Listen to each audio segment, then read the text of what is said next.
Hi everyone, welcome to the visual guide for Abyssos the Sixth Circle Savage. This is the second newest Savage raid made available in Pandemonium by patch 6.2 in Final Fantasy XIV Buried Memory. If your groups lack synergy or you're wasting away with the snakes and party finder, this guide will help you exchange your Agonies for that win.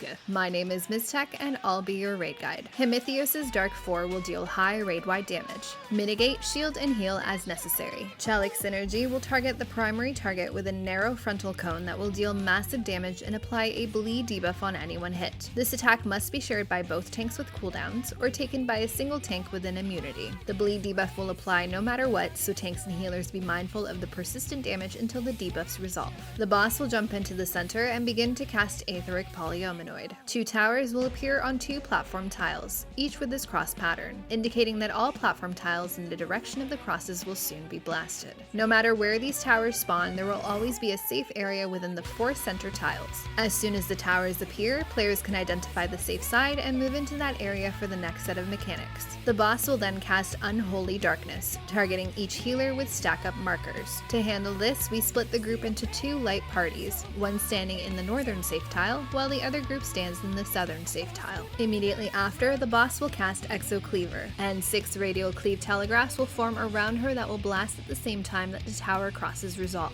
This attack is immediately followed by a second blast of radial cleaves in the areas between the original telegraphs. To handle this, the 2 split groups will need to stay stacked as they dodge into the first cleave attack to avoid the second blast. To keep everyone together, each group will dodge to their direct north and south. Next up, the boss will cast Pathogenic Cells and all players will be marked from 1 to 8. At the end of the cast, the boss will turn to each player in turn and hit them with a massive frontal cone attack that also places a stacking consumption debuff on them. Players will need to avoid getting hit by more than one of these attacks. Should you survive multiple hits, you'll get possessed and forced to dance around for a short time. An easy way to handle this is to have players 1 through 4 take each cleave at the intercardinals, while players 5 through 8 wait behind the boss or in the east and west until it's their time to get hit. Once each player from 1 through 4 is hit, players 5 through 8 can move into the same spots to take their hits. Next up, the boss will cast Aetherial Exchange, gaining a buff that will give the next mechanic she casts the ability to potentially swap locations or effects. The next cast is Exchange of Agonies.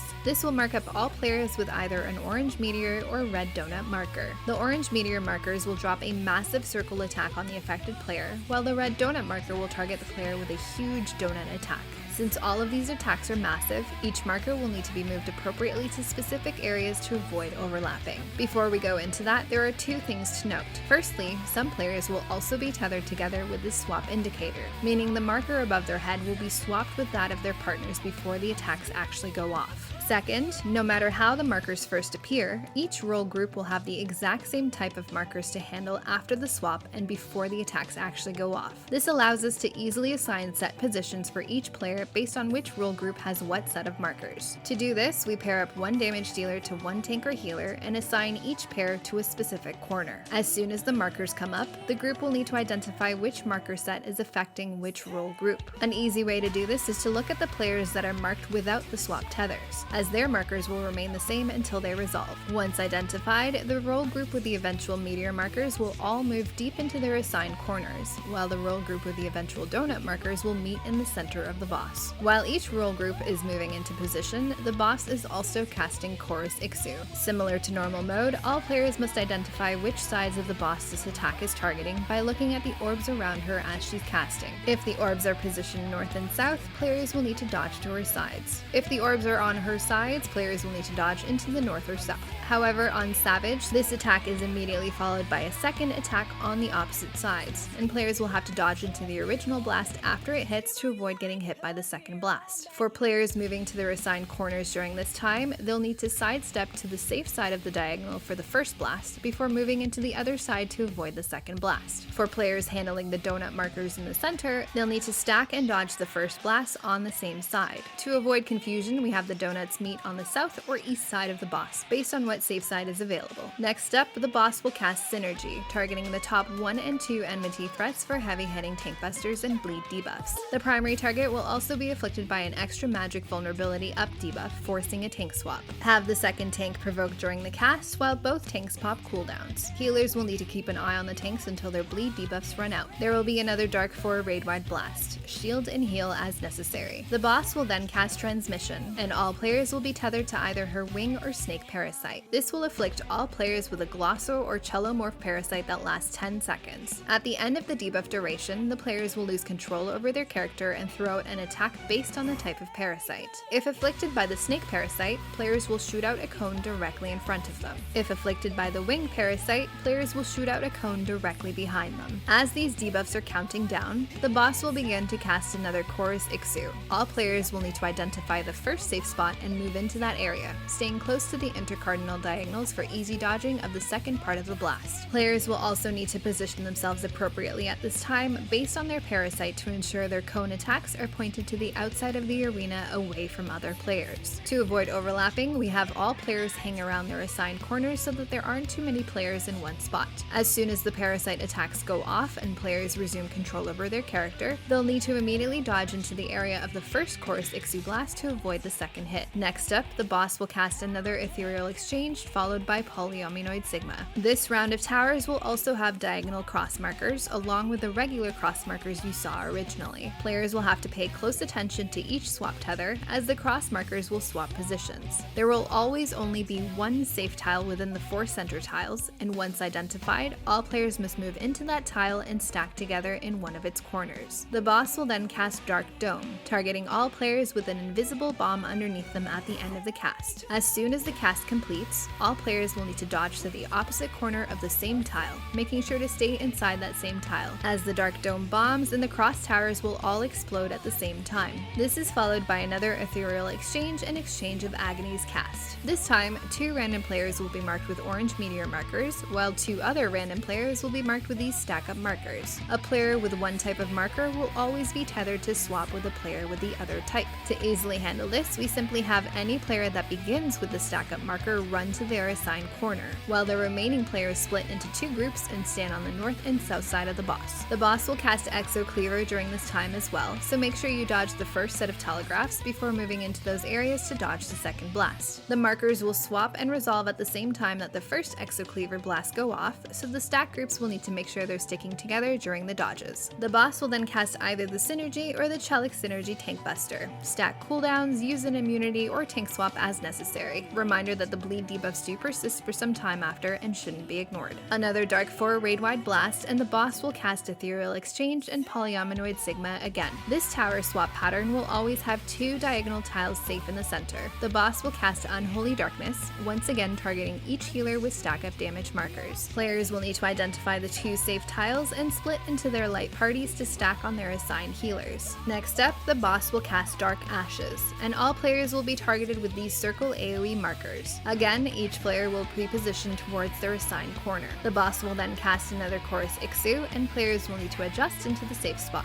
Since we pre-position in our assigned corners, there's plenty of room for each player along the intercardinal diagonal lines of the attack without worry of overlap. Once the first blast and circle markers go off, all players will move in to dodge the second blast. The boss will then cast Cachexia, and all players will be marked with 2 types of debuffs. The first debuff can either be a purple Glossal Resistance down debuff or a green Chelic Resistance down debuff. The second debuff will be an Aetherial Necrosis debuff that will have a timer of either 8, 12, 16, or 20 seconds. When the Aetherial Necrosis debuff timer runs out, the player will be hit by a large circle attack that deals high damage and afflicts the player with debuffs that won't allow them to take any subsequent hits for a short time. As these debuffs begin resolving, the boss will also cast Dual Predation. This will have both her wing and snake appendages target the closest players to them with circle attacks that will deal high damage and place their respective resistance debuff on them. These attacks will occur 4 times in a row, each time targeting whichever player is closest to them. To manage all this, a specific order for each attack is formed based on each player's individual debuff timer. There are multiple ways to handle this combo, but they all basically boil down to the same thing, just with different positioning. I'll show you our way and you can adapt as necessary. First, players will split based on their debuff colors. Players with purple debuffs will stay on the west side with the wing appendage.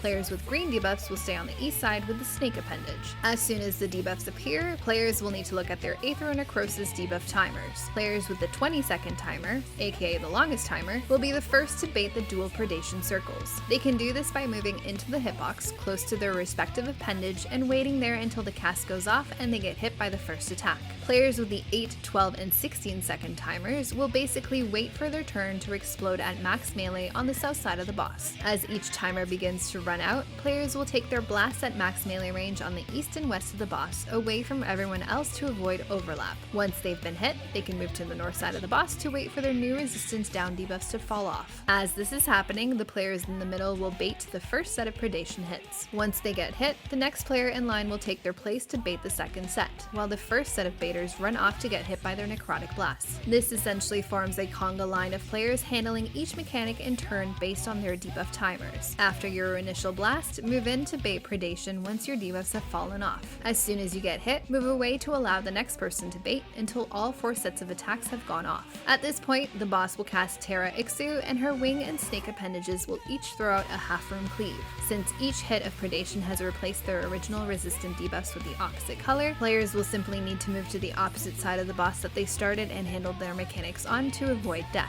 Soon after, the boss will cast another random type of Tank Buster, handle as necessary. This is immediately followed by another Dark 4 raid-wide blast. Healers, remember to keep an eye on your tanks and shield and heal everyone up. The boss will cast Aetheric Polyominoid, and 2 diagonal cross towers will appear on the platform. Dark Spear will then target all players with these massive circle markers. To handle this, we have players stand alone in a safe tile in between the diagonal cross towers to avoid overlap. The boss will also cast Dark Dome, and invisible bombs will form underneath all players at the end of her cast that will explode shortly after. The Dark Dome placements, the spear markers, and the towers all resolve at the exact same time. And to ensure nobody walks into any of the invisible Dark Dome bombs, all players will collapse into the tiles originally affected by the cross towers, since those areas were guaranteed to be devoid of players during the Dark Dome cast. Once the bombs resolve, players are free to move around again. The boss will cast another Aetherial Exchange and Exchange of Agonies. This is the same combo of orange meteor markers and red donut markers on each rule group as earlier in the fight, and is handled in the exact same manner. Make sure to also adjust for the 2 chorus Ixous blasts as you move into position. Another Aetherial Exchange cast followed by another Polyominoid Sigma tower spawn. This tower spawn and eventual swap will only form 2 possible safe tiles on the platform. The boss will also cast chorus Ixous during this time, further limiting the true safe spot to only 1 tile. Players will have to move into the appropriate safe tile based on her chorus Ixous cast for the first round of tower blasts, before dodging the second part of her attack. The boss will cast another random Tank Buster, followed by another Dark 4 raid-wide blast. Cooldown, shield, and heal is necessary. Next, the boss will cast Cachexia again, this time only afflicting players with either a green Chelic resistance down or purple Glossal resistance down debuff. Players afflicted by the green debuff will need to move to the east snake side, while players with the purple debuff will move to the west wing side. All players will be targeted for transmission again, and each player should pay close attention to what type of parasite they have. These won't go off for a while, but it's good to keep in mind for now. The boss will then cast Aetherial Exchange and another Polyominoid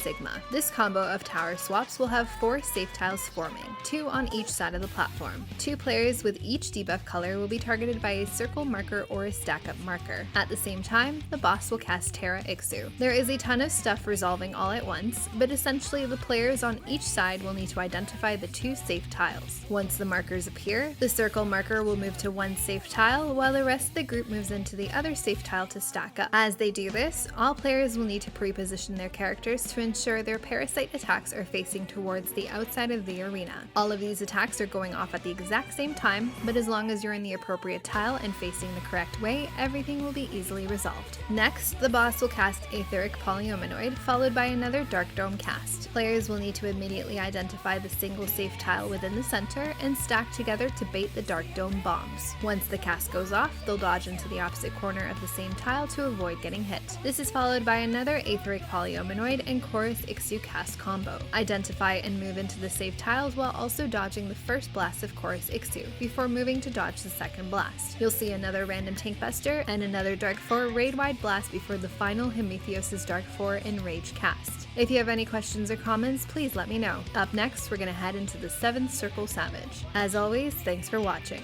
Till next time.